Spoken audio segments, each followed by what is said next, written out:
আল্লাহ তাআলা মা বাবার জন্য আলাদা ফরম্যাটে দোয়া শিখাইছেন, আমরা সবাই জানি সেটা। কত মায়ার কথা। রব্বির হামহুমা, হে আমার রব, আমার মা আমার বাবা যে চলে গেছেন তাদের প্রতি আপনি একটু রহম করিয়েন আল্লাহ, আপনি একটু দয়া করিয়েন আল্লাহ। কিরকম দয়া? আমি ছোট থাকতে তারা যেরকম দয়া করেছে। আমাদের বাবা মা বাচ্চাদের প্রতি কতটা মায়া করেন, যারা সন্তানের বাবা হয়েছেন তারা সবাই টের পান কি পান না? কিন্তু আমরা মরার পর কিছুদিন কান্নাকাটি করার পর এরপর বাবা মাকে ভুলে যাই। আমরা আমাদের জগতে ব্যস্ত হয়ে পড়ি। আমাদের বাবা মা কিন্তু তাদের জীবদ্দশা আমাদেরকে ভুলতেন না। গভীর রাতে একটু আওয়াজ দিয়েছি, ঘুম পাগল মা, ঘুম কাতুরে মা, যে মা তার কানের কাছে চিৎকার করলেও ঘুম ভাঙে না, সে মাটা নিজের বাচ্চার একটু আওয়াজ শুনে সাথে সাথে ঘুম ভেঙে যায়। বেশিরভাগ বাবা, পৃথিবীতে বহু খারাপ মানুষ আছে ভাই, কোনো খারাপ বাবা খুব একটা নাই, হাতে গোনা দুই একটা বিচ্ছিন্ন ঘটনা ছাড়া। সন্তানের জন্য বাবা কি না করে বলেন।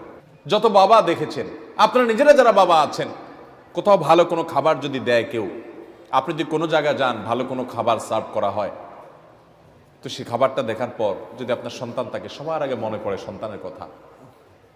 এত সুন্দর টেস্টি খাবারটা যদি আমার ছেলেটার জন্য নিয়ে যেতে পারতাম, বা মেয়েটা যদি তার সাথে শেয়ার করতে পারতাম, মনে পড়ে কি পড়ে না বলেন? কিন্তু আমরা বেশিরভাগ মানুষ বড় অত্যাচারী, তাদের জন্য আমাদের হক আদায় করা হয় না। ভাইরা আমার, বাবা মার জন্য দেখেন কি দোয়া আল্লাহ শিক্ষা দিয়েছেন, রব্বির হামহুমা কামা রব্বায়ানি সগীরা।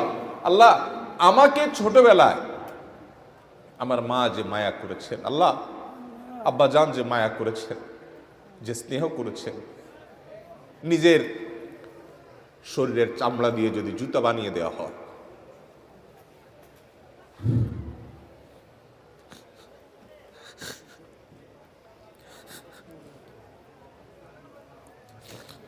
তবুও বাপ মার ঋণ কখনো শোধ করা যাবে না।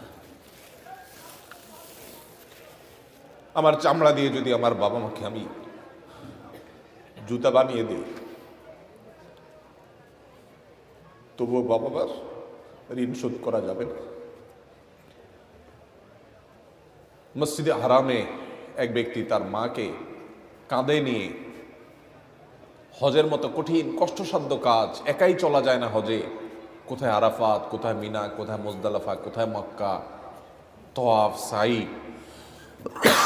জমারাতে পাথর মারা, একই দিনে এত কাজ, মাইলকে মাইল হাঁটা, লক্ষ লক্ষ মানুষের ভিড় ঠেলে, কঠিন কাজ। এর মধ্যে এক ব্যক্তি নিজের মাকে পিঠের উপরে, কাঁধের উপর তুলে তিনি তওয়াফ করছেন। এক সাহাবীকে দেখে বলছেন, আমি আমার মায়ের হক নিশ্চয় আদায় করেছি। মানে তার মধ্যে আত্মতৃপ্তি আসছে যে এত কষ্ট যে মার জন্য করছি, মা আমাকে দুধ পান করিয়েছেন, গর্ভে ধারণ করেছেন, তো এই কষ্টের মাধ্যমে তো তার